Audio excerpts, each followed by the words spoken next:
salivales son tres, son pares y están en la cara, ¿cierto? Ahí tenemos una imagen de anatomía, básicamente para que ustedes después puedan repasar el que quiera, ¿ya? Cuáles son las glándulas salivales, etcétera. En ecografía, nosotros vamos a estudiar las glándulas salivales, pero dos pares de ellas, ¿ya? Vamos a estudiar la glándula parótida y la glándula submandibular, ¿ya? O la submaxilar. La glándula sublingual es muy chiquitita y está ubicada en una región en donde no nos permite por ecografía estudiarse, ¿ya? Así que de estas tres glándulas, de estos tres pares de glándulas, vamos a estudiar solo dos, ¿ya? Entonces la glándula parótida y las glándulas submandibulares o, que es lo mismo, las glándulas submaxilares, ¿ya? Ustedes saben que las glándulas, ¿cierto? Que son componentes, digamos, de células acinos que secretan algún tipo de líquido en el fondo. En el caso de las glándulas salivales, eh, es un líquido mucinoso que nos permite ayudar, ¿cierto?, a lo que es el proceso de la comida en el momento de la masticación, ¿ya?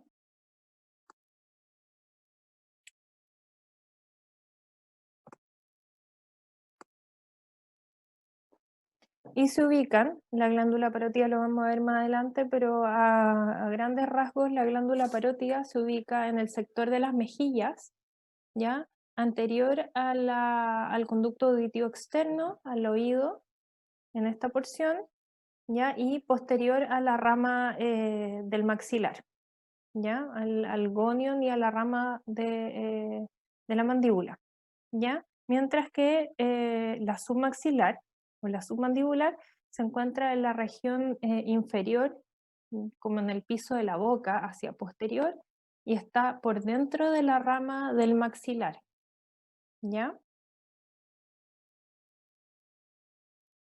Esta imagen, más que nada para que ustedes tengan una idea en el espacio donde, cómo está organizado nuestro cuello, ¿ya? Cómo pasan los grandes vasos, que nos va a servir para poder orientarnos en el espacio, ¿ya?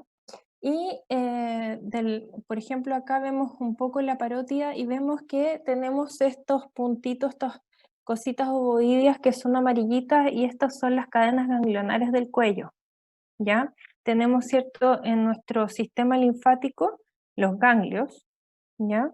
Que son sumamente importantes también y que estos también están ubicados de cierta forma y que nosotros lo podemos categorizar en distintos grupos, también lo vamos a ver más adelante, ¿ya? Para empezar, los ganglios linfáticos, ¿qué son? ¿Ya? En general los ganglios linfáticos son unas glándulas chiquititas, ¿ya? Estas glándulas chiquititas son súper importantes porque nos permiten y tienen la capacidad en el fondo de combatir infecciones en el cuello, o sea, perdón, en este caso en el cuello, pero en el cuerpo en general, ¿ya? Em, ya, y funcionan como estos filtros, ¿cierto? Que agarran virus, bacterias o alguna otra cosa que ande dando vuelta eh, y evitan que, que se produzcan estas infecciones. Ya es parte de de nuestro componente linfático. ¿Ya? Entonces, cuando alguno de estos ganglios atraviesa por un proceso inflamatorio, entonces podemos decir que estamos frente a alguna enfermedad o algún proceso infeccioso inflamatorio.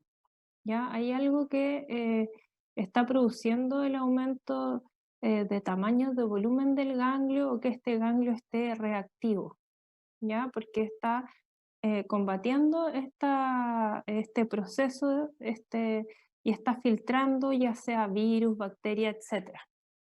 ¿ya? Entonces, como yo les decía, tenemos estas cadenas ganglionares en el cuello y para ubicarnos un poco mejor se han descrito esta categorización del cuello y de la ubicación de los ganglios, ¿ya? Si se fijan, tenemos estas ramificaciones, ¿cierto? En todo este sistema autoinmune con nuestro sistema inmune en el fondo, con nuestros ganglios, y los vamos a separar en estos grupos, ¿ya? Los grupos que están submentonianos van a ser el grupo 1 y se van a dividir en grupo 1A y 1B, ¿ya? Esto es básicamente para que tengan una noción de que esto existe, de que hay grupos ganglionares en el cuello, ¿ya? Y que se categorizan en el fondo de acuerdo a la ubicación en distintos grupos, ¿ya? También tenemos el grupo 2A y 2B, el grupo 3, el grupo 4, el grupo 6, el grupo 5, ¿ya?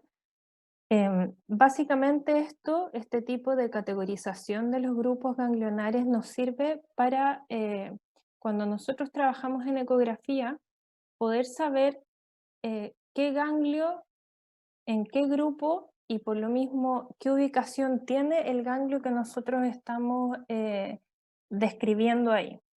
Por ejemplo, si yo tengo un proceso inflamatorio que es del piso de la boca, ¿ya? Que sería el grupo 1, yo ahí tomo una imagen del ganglio, ¿cierto? Y le pongo región submentoniana grupo 1, ¿ya? Y así la persona que interpreta el examen, las imágenes que nosotros vemos, va a poder saber en qué lugar estaba este ganglio y por lo tanto el por qué se puede haber producido, además, sumado esto a la sintomatología del paciente, a la descripción que le hace el médico en el requerimiento del examen, ¿ya?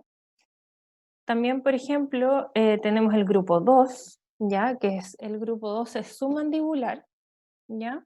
2A y 2B de acuerdo al lugar donde se encuentren, el grupo 3, el grupo 4 y el 5. El grupo 5 es más posterior y para poder delimitar el grupo 5 del 2, el 3 y el 4, tenemos como eh, anatomía el esternocleidomastoideo, ¿ya? Acuérdense que el esternocleidomastoideo es un músculo que va desde la apófisis mastoide, ¿cierto? Que está a nivel del temporal, hasta lo que es la clavícula, ¿ya? Del esternón, la unión en el fondo esternoclavicular. Y eso nos va a servir para poder delimitar el grupo que estamos estudiando, ¿ya? ¿Se entendió eso?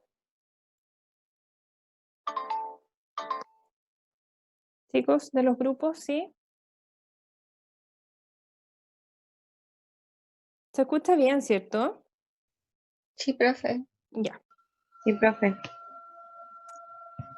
Entonces, ¿cómo son estos linfonodos o estos ganglios linfáticos? Ya cuando hablemos de linfonodos o ganglios linfáticos estamos hablando de la anatomía normal de un ganglio. ¿Ya? Es así como se denotan. Ganglios linfáticos o linfonodos. ¿Ya? Bueno, los linfonodos normalmente están compuestos por unos folículos linfoides que están ubicados en la corteza externa. ¿Ya? Estos canales linfáticos, vasos sanguíneos y el tejido conectivo que está en la médula interna, ¿ya? Nada más, y acuérdense que estos están interconectados, ¿cierto? Con estas ramificaciones y en el fondo nuestro aparato linfático está todo interconectado en nuestro cuerpo por estas pequeñas ramificaciones que no las vemos en ecografía, ¿ya? Son muy chiquititas y son todo un aparato que está entretejido, ¿ya? Tienen un hilio central donde tienen cierto arteria y vena y nosotros podemos ver si este ganglio va a estar hiperémico poniéndole Doppler color a la imagen.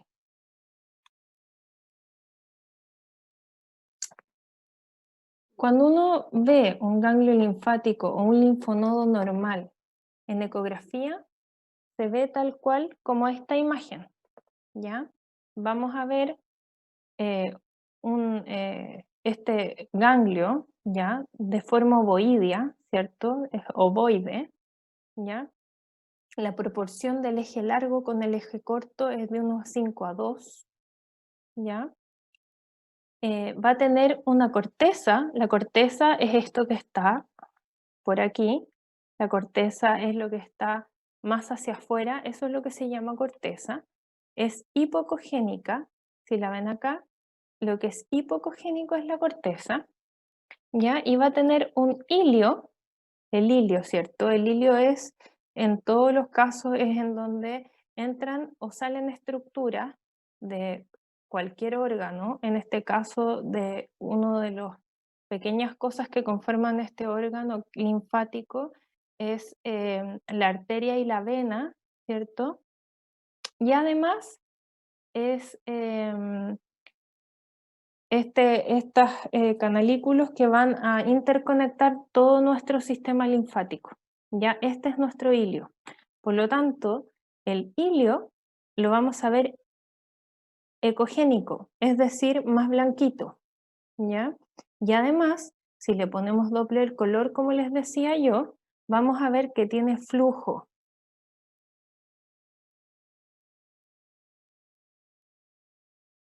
Y así me demoro es porque estoy contestando algunas preguntas que me hacen.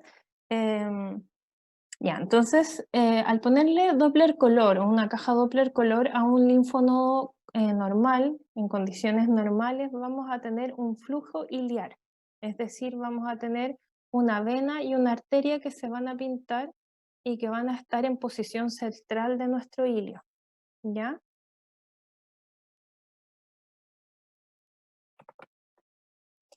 Y cuando hablamos, esto les tiene que quedar claro, de adenopatía, nosotros hablamos de un linfonodo que no está normal, ¿ya? Hablamos de un ganglio linfático que o está pasando por un proceso inflamatorio o tiene algún tipo de característica que no es normal.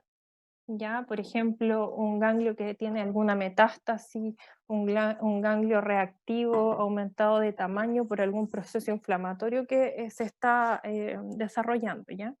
Eso es lo que nosotros vamos a llamar adenopatía. Entonces tenemos por un lado los ganglios normales, que se van a llamar linfonodos, y los ganglios que no están de manera normal en su morfología ni en su función aparentemente, y eso lo vamos a llamar adenopatía, ¿ya? Este va a ser un linfonodo reactivo, es decir, un ganglio normal pero que es reactivo, ¿ya? Va a tener una forma ovoidea, permanece su forma ovoidea, pero va a estar aumentado de tamaño, ¿ya? Tiene una estructura que igual va a ser homogénea, ¿ya? Es decir, la estructura va a ser igual. La corteza sigue siendo hipoecogénica como la anterior, pero el eje corto va a ser mayor a 5 milímetros, ¿ya? Eso ya no es tan normal, aunque mantiene su forma ovoidea, está aumentado de tamaño en su eje corto. Si se fijan acá, el eje corto, que es este eje que está acá, ¿cierto? Este es el largo, el más extenso, y este es el eje corto, ¿ya? Entonces, si se dan cuenta, este eje corto es mucho mayor, ¿ya? El hilio va a estar ecogénico, va a estar preservado, es decir, el hilio se va a mantener como hilio, ¿ya? Igual va a estar un hilio ecogénico y un hilio más blanquito, aquí no se nota mucho, porque hay un aumento en la vasculatura central, ¿cierto? Y central, ¿por qué? Porque ahí están nuestras arterias y venas de nuestro ganglio, ¿ya?